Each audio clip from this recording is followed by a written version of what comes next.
நான் black forest cake பேசுறேன். அந்த கிரீமையும் சாக்லேட்டையும் பார்த்து மயங்கிடாதீங்க. உள்ள போனதும் உங்க ரத்தத்துல சர்க்கரை அளவை எகிர வைப்பேன். நான் கொடுக்கிற அந்த அதிகப்படியான கலோரி உங்க உடம்புல கொழுப்பா வந்து செட்டில் ஆகும். ருசிக்கு அடிமையாகி உங்க ஆரோக்கியத்தை நீங்களே சிதைக்க போறீங்க. என்ன சாப்பிடுறதுக்கு முன்னாடி உங்க தொப்பைய ஒரு வாட்டி குனிஞ்சு பாத்துக்கோ.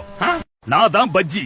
மொறுன்னு உள்ள போவேன். ஆனா உங்க கல்லீரலை கலங்க வைப்பேன். கடலமாவும் பழைய எண்ணெயும் சேர்ந்து உங்க மெட்டபாலிசத்தையே காலி பண்ணிடும். என்ன தொட்டுக்க சட்னி கேக்குறீங்க.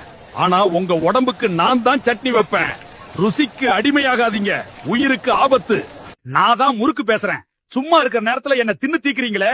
இதுல இருக்கிற அதிகப்படியான உப்பும் எண்ணெயும் உங்க பிபியை எகிர வைக்கும் தெரியுமா? அளவுக்கு மிஞ்சினா அமிர்தமும் நஞ்சு. நான் வெறும் பலகாரம் தான். நாக்க அடக்க தெரிஞ்சவன் தான் ஆரோக்கியத்தை ஆள முடியும். யோசிச்சு முடிவெடுங்க.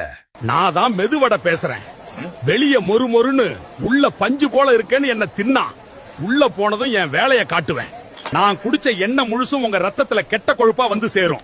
உளுந்து உடம்புக்கு நல்லதுதான். ஆனா எண்ணெயில பொரிச்சதால உங்க இதயத்துக்கு நான் ஒரு சுமைதான்.